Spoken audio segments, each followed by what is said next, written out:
Sticking with our hatch categories, it's Engen Volkswagen Cup up next. And what an awesome season we've seen with the 20th year of racing with the Engen and Volkswagen brands sticking together. At this stage, it's still every man for himself, particularly in the Cup class, as we see Keegan Masters coming into this round right at the front end. But he's pushed hard by the entire Signature Motorsport team. In the Masters Championship, it's all about Le Reserve, Bland, and of course, Jean Gerber from the Glassfit and C-Track team. Nathan's Motorsport and Gary van Heerden will be in the hunt as well at the front end, particularly for the Masters Championship today. But let's see what's going to happen out there once qualifying is done and dusted. It's all about the lucky draw. Brad Liebenberg, goes from first to fifth, not what he wanted. It's great to see his teammate moving up. Where has Yuri Swart got to? Well, he's going to go onto the front row as well, alongside Shorter. Trevor Bland, very lucky to get into the top six, moves to third place after a technical infringement there from Sean Le Reserve. Clinton Besaidnout down in sixth, and Chris Shorter will be in fourth. Van Heerden will be looking to get to the front end. Let's find out what his plans are. Qualifying very, very close. I think pole was just under a 13.2 and I qualified on a 13.7, which I thought was off the pace, and it put me in 11th. So half a second puts you down into 11th place at this stage. It's very, very close. One of the luckiest men out there comes out of Universal Health Team. That's Trevor Bland. Let's see what his plans are as well. Sure, aren't I lucky? Yeah, I made it by the skin of my teeth, just. I struggled with the conditions in qualifying, a lot of oil down, and I didn't know how to hook it up. I didn't want to crash the car, but luckily, due to some technical infringements, I made it through just.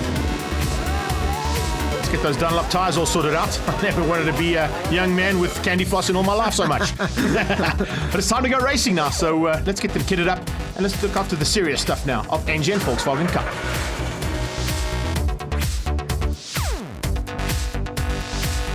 Brad Benningfield also looking to get to the front end of this field pretty rapidly. Watch out for Sean Le Reserve. After that technical infringement, he has to start at the back of the grid. And that is a man you don't want to have at the back of the grid, particularly after the racing we've seen out of him lately. Now as they get away down towards turn one, a great start there from our pole man as he heads into turn one. Looks like he's got the whole shot. Look at Van Heerden around the outside though. No holding back here for Gary van Heerden. In fact, he gets tagged. Keegan Masters puts him onto the dirty stuff. He's out of shape. He's going to come back on and Le Reserve. He had nowhere to go. Sean Le Reserve with absolutely nowhere to go. His weekend just went from bad to worse. Look at that car. Massive damage. Matt Shorter involved as well by the looks of things. Have a look from the outside. Look at that Trevor Bland just pushing Yuri Swart onto the dirty stuff. In the background, it was all about Masters pushing Van Heerden. Van Heerden had nowhere to go. He tries to come out of the dirty stuff, gets onto the tar. It all catches up. Wow, Simon Nee just misses him. But unfortunately, as you can see, there was no room whatsoever for Le Reserve. And he goes and T-bones him. T to the bone into turn number 2 there. Here we see it from Le Reserve's point of view. This is going to be nasty. This is going to be impact. Here it comes. That's a big one. That is a big one there. Not what you want to do at the start of a race. And there you can see in the background as well, after Yuri Swart got back on, unfortunately, yes, from Justin Oates' point of view, the C-Track and Glassfit car, he just misses out on all the fracas, fortunately, but gets a little tag from behind and has to get going again. We had to restart. There was no doubt about it. Too many cars off. Here we go. Liebenberg off the line. Trevor Bland goes with him. Can they keep it all clean and clear through turn 1 this time? Looks like they're going to do just that as they filter through now. You can see a little bit more respect being shown now out front, but it is that man Liebenberg who's got the whole shot. He doesn't even go defensive. He's going to get a nice wide line onto the back straight and carry all that drive. Look at that good start there from Ethan van Heerden in that Motul Nutritek car. On board here with Chris Shorter as they come out of turn 2, right on Shorter's tail. In fact, the best start of the season for Kuda Vazuri. Now remember, he's the man who had a massive crash down at East London, rolling the car 3 times out of the chicane, and now back in the car and in 4th place on track as we speak. So what a good start and what a comeback there for Kuda. Yes, he's going to be outgunned as they go into turn 4 there, and it looks like Clinton Besaidnout has just snuck up on his inside, and if that's Besaidnout, on Besaidnout's tail will be Jean Gerber, and that'll be second in the Masters, heading to the top of the hill, trying to close down on Bland. He knows now that Le Reserve is out of this race, so there's a possibility there for Jean Gerber to maybe even squeeze past Bland and take the lead of this Masters Championship. This is where it gets tasty at the top of the hill, but everyone making it through okay at the moment as they're going to filter now into the left-hander down the hill, and a good start there from Ethan van Heerden, but he's got a lot of very fast drivers ahead and behind him as we come on board here with Jean Gerber into the final turn. You can see him fighting that steering wheel a little bit wide there from one of the cars, and he gets good drive and he squeezes him out. That's a good move from Gerber coming onto the front straight. Yeah, Besaidnout just a little bit too hair-raising for my liking going into the final turn. Ran too wide, opened up the door. Jean Gerber, probably one of the smoothest drivers on the circuit, just sneaks through there and shows the youngster the way to go through turn 8. You don't want to be going in there too hot, particularly at this stage of the race, after you've seen so many cars out of the race. There's possibilities here of very good points, so don't go and throw it away. They're still side by side. Look at the side by side action from Justin Oates and Ethan Van Heerden and Daniel Duminy on their tail. That is 3 of the youngest drivers in this category, and they're all going at it door to door, wing mirror, wing mirror. Yeah, this is what we love about the Engen Volkswagen Cup. It really is fantastic racing, world-class racing here once again at Zwartkops. The top 4 now starting to pull out a little bit from the rest of the field. Daniel Duminy at the top of the hill. This is where things get really interesting. You can see the track really does narrow. He goes on the inside. There's no room there. Is he going to stop it? He turns in. Oh, what a great move. Runs a little bit wide, but does really well to keep it all in check. Yeah, Justin unfortunately got forced onto the grass, and Daniel Duminy had come up the inside trying to go defensive. Ethan Van Heerden came at him, and right on their tail was Brad Bedingfield. So you had 5 junior drivers going at it. What an awesome race. That's what it's all about. The young drivers coming out of karting, getting into the Engen Volkswagen Cup, and showing what they've got in terms of mettle for racing. The man out front is still Liebenberg, Trevor Bland and Keegan Masters with Chris Shorter. They're trying to close down on the Ferodo man out front, but just not able to do so at the moment. You can see the guys using all the track and more. They really are trying to squeeze as much grip out of the track as possible now as we're coming into the middle of the race now, and it's starting to settle down a little bit.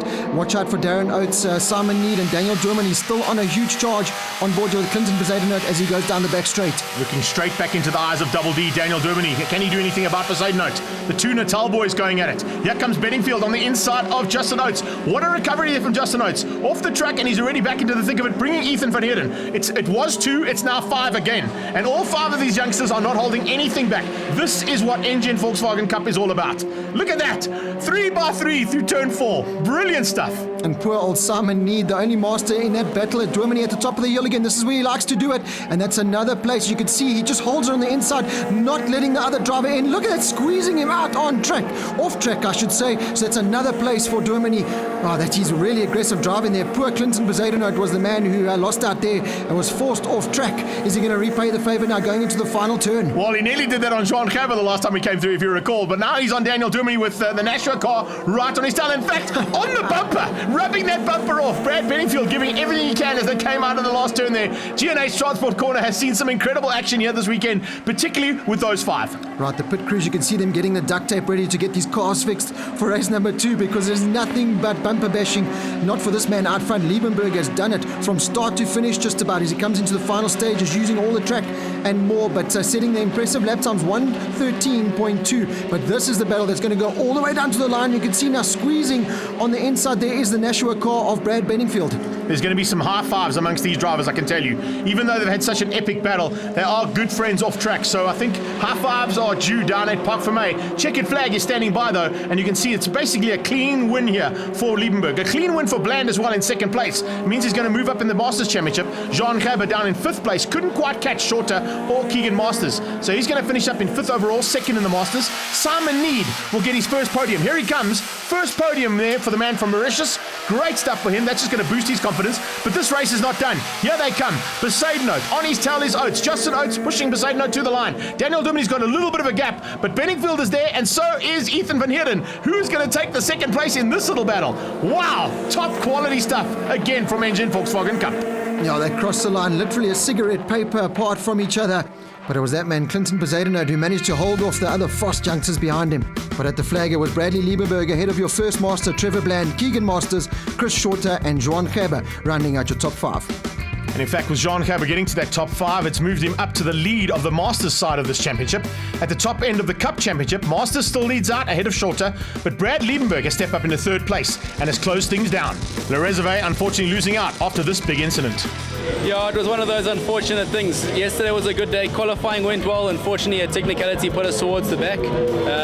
Got a great start. Going through turn 1 was a little bit dicey. Exiting turn 1, all of a sudden, Gary came across my nose. That was it, done. Nowhere to go. Another big incident that put Yuri Swart off the track as well. Let's find out his point of view. I got a good launch off the line and then went around Trevor's outside and won. And then, he must have misjudged it or something and just squeezed me off out of 1 like I wasn't there. And then I went on the dirt and couldn't stop the car and ended up taking out my teammates and breaking my shocks. I couldn't carry on the race. An epic battle amongst the juniors. Let's see Daniel Duminy's point of view of it. Yeah, it was a really good fight between Brad, Clinton, and Justin, and Ethan. And it was really cool. It was clean, but we did touch bumpers and stuff. My car went into limp mode, so they did get away. But after that, I put my head down and we got back to the dice. And yeah, it was really good. And we ended in the front at the end. So we were